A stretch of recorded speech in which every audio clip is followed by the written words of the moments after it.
Hello my friends, welcome back to my channel. Okay, so today is an exciting day because I'm filming my favorite books of 2023. Hello Kazi. Hello Kazi. It's been a while since he's gotten his huge little noggin in the camera. Okay, so I have 10 books here that I read in 2023 that I loved and that are my favorites. Okay, so in no particular order, here are my favorite reads of 2023, starting off with, of course, Sarah McLean's newest book that came out in 2023, Knockout.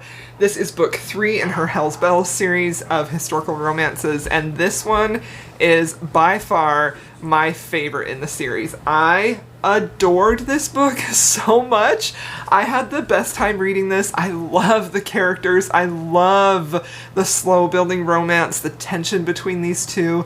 I absolutely love the hero in here, who was the police inspector at the time, and how he sort of like works with Imogen, who is our resident explosive expert. Like, she is sort of, she is a plus size heroine, and she also is definitely supposed to be seeking a perfect match, but she has these interests that put her outside the realm of what is proper for a lady. And I just love Sarah McLean with all my heart. Her books do read modern, but she is the one author that I'm like, I don't even care. I don't care. I think that what she's saying with her books is pretty important, and I think that the modern-ish feel of her historicals really lends itself to that really well. But far and away, the thing that keeps me coming back to her books and falling in love with them more and more is her romances. And I love the way the men absolutely worship the women in these books. Like, this hero is just so smitten with her from the beginning, and he fights it internally.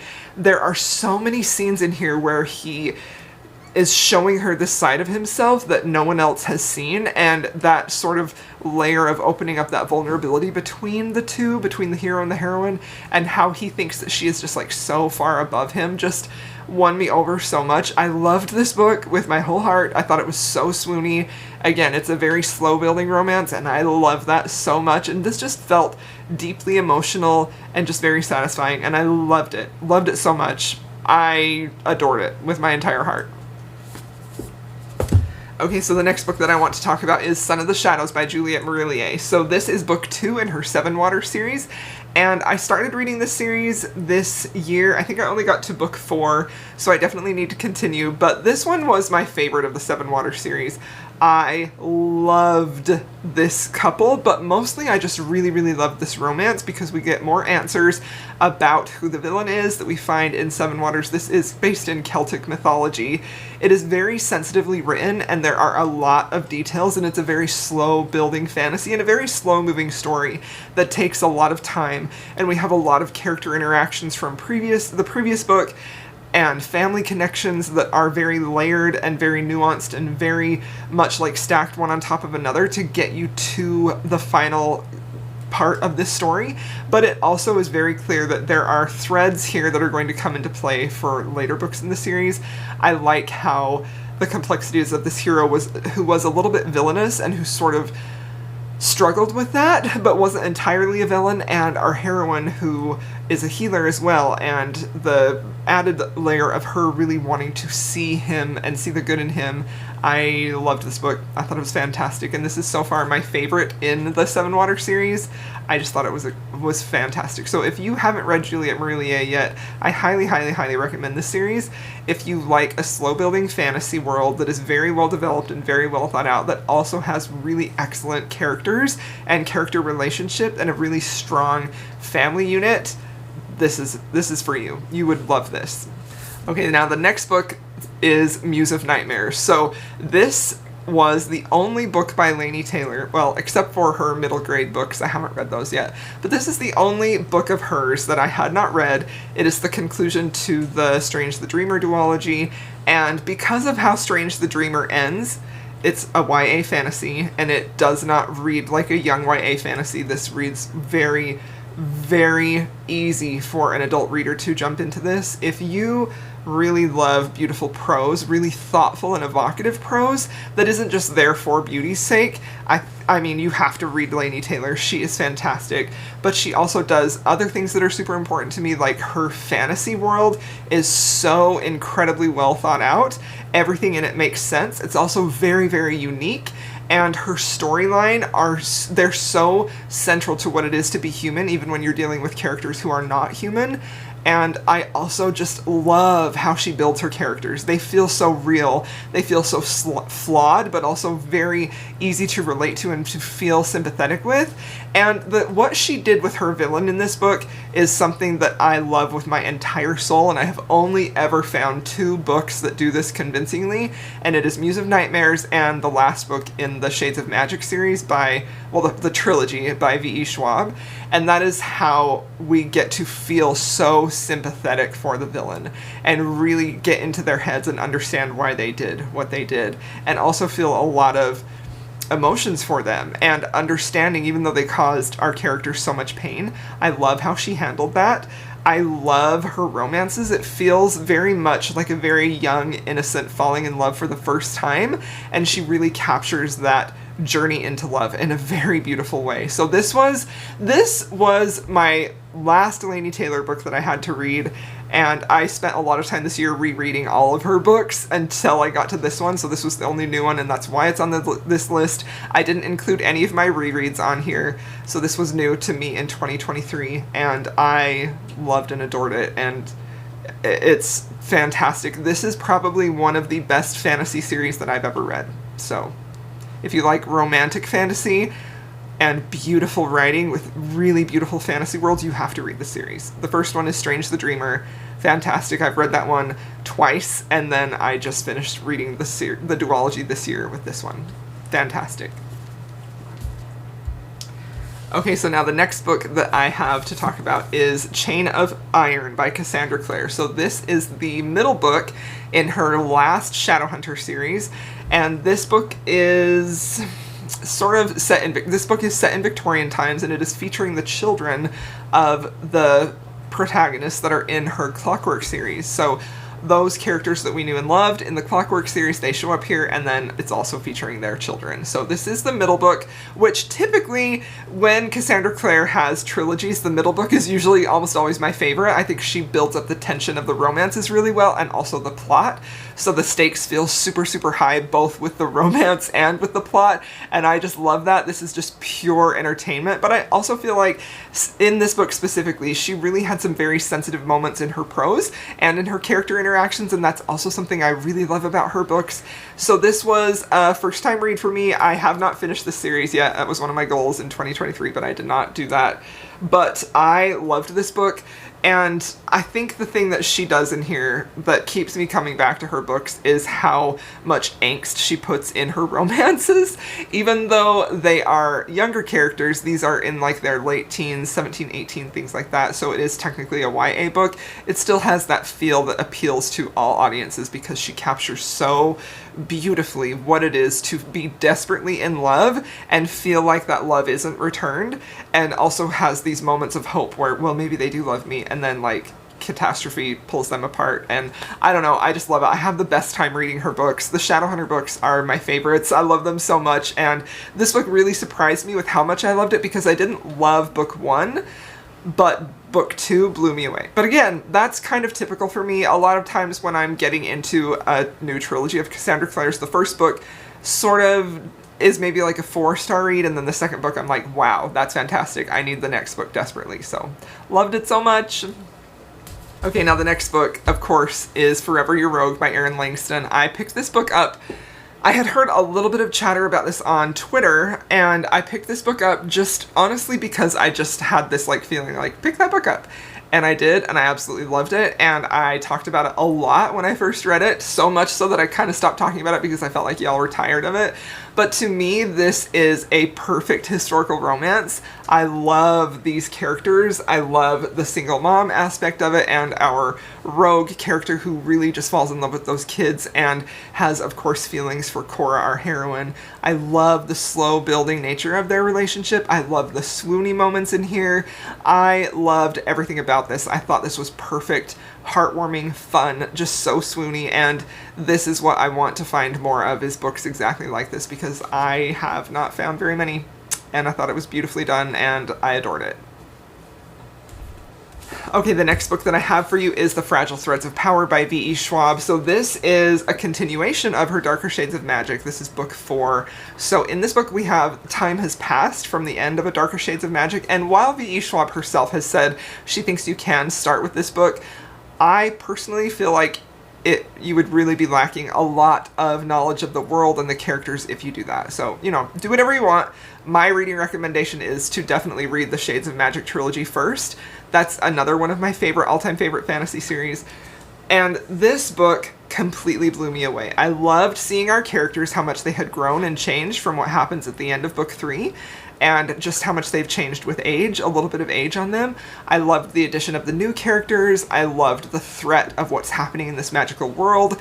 We have a little animated skeleton owl who is sort of this little pet and companion. I just felt like this was perfect, and it does what V.E. Schwab does so well, in my opinion, which is really put into words very succinctly and very clearly how humans feel about certain things. And even though we're in this like fantasy setting where we know this is like a fantastical world and there's magic and there's danger and all these other things, she still is able to really capture and shine a different type of lens on what it is to be human through that fantasy world, and in a way that makes it feel very universal, because you can reflect and feel like, yeah, I felt like that in similar ways. And I love this book so much. It had everything that I wanted, it had everything that I hoped for, and I just had a blast reading it.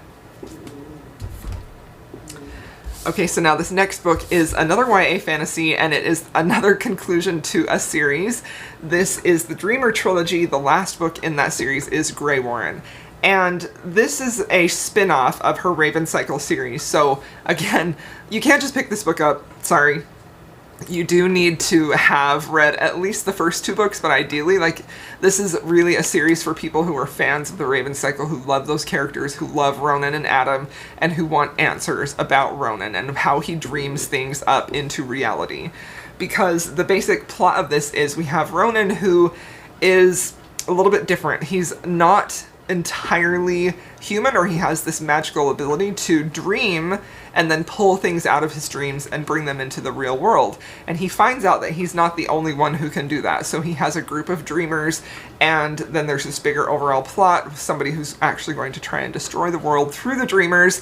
And Ronan feels like his whole life, the people he loves, are at risk. And I loved this book. I loved the answers we got about Ronan's past. I loved, like, I have tabbed up a few lines in here that I just felt like were so deeply moving and beautiful, again, about this very, very relatable human feeling in a fantasy setting, which I think works really well in both fantasy and, I talked about this in a book I read recently in my Goodreads review. It was a literary horror book, where we have all of these elements that we can relate to about being human situations, like worried about our family, worried about fitting in, worrying about feeling like our loved one maybe doesn't love us, or things are changing in our relationship, or feeling like we love someone but maybe the feelings aren't returned, like those very common, relatable human emotions.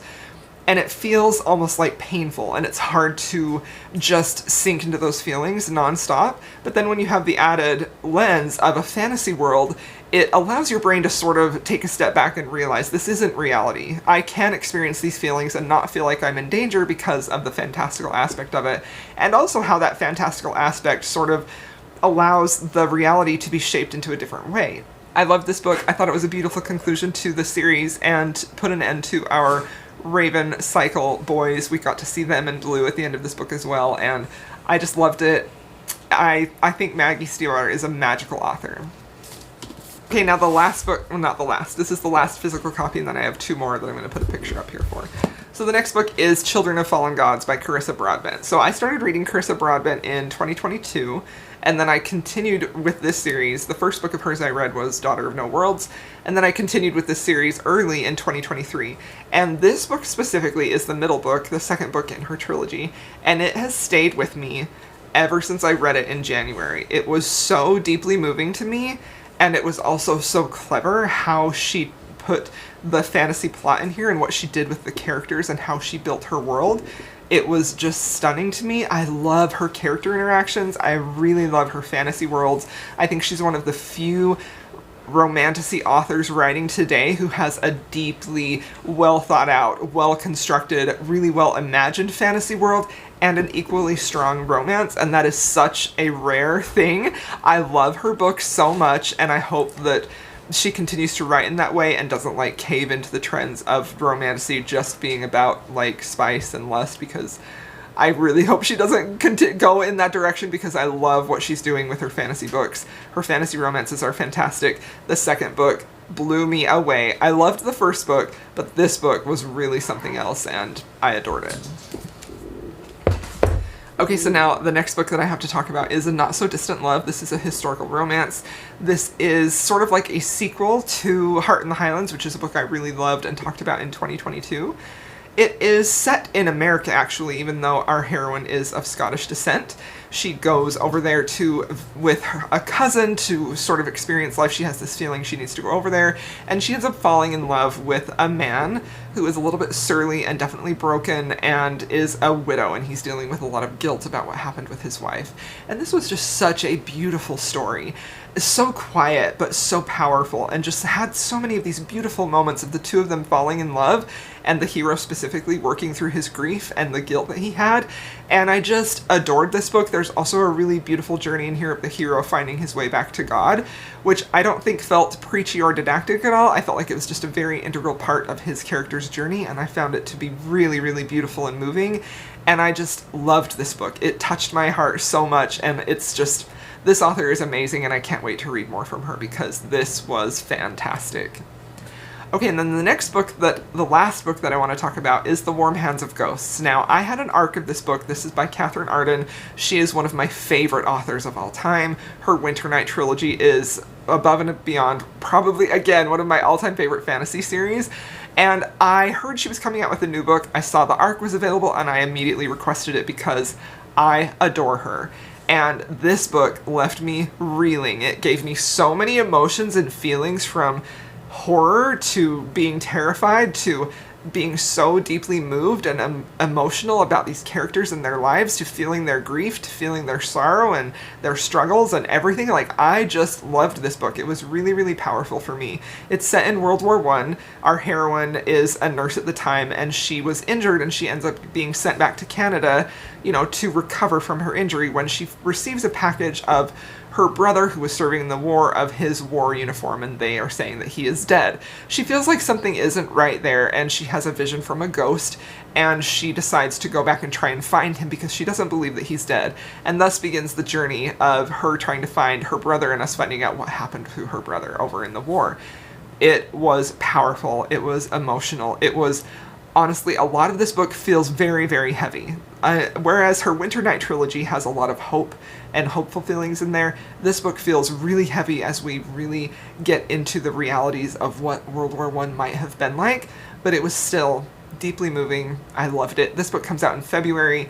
I read it because I couldn't wait, and yeah, it was a favorite book of the year. So, alright, my friends, there you have it. Those are my top 10 books that I read in 2023. Hope you all enjoyed this video. Thank you so much for being here and for watching it, and if you have made it this far, please feel free to leave me a wolf emoji, and let me know what your favorite book of 2023 was. I would love to know that as well.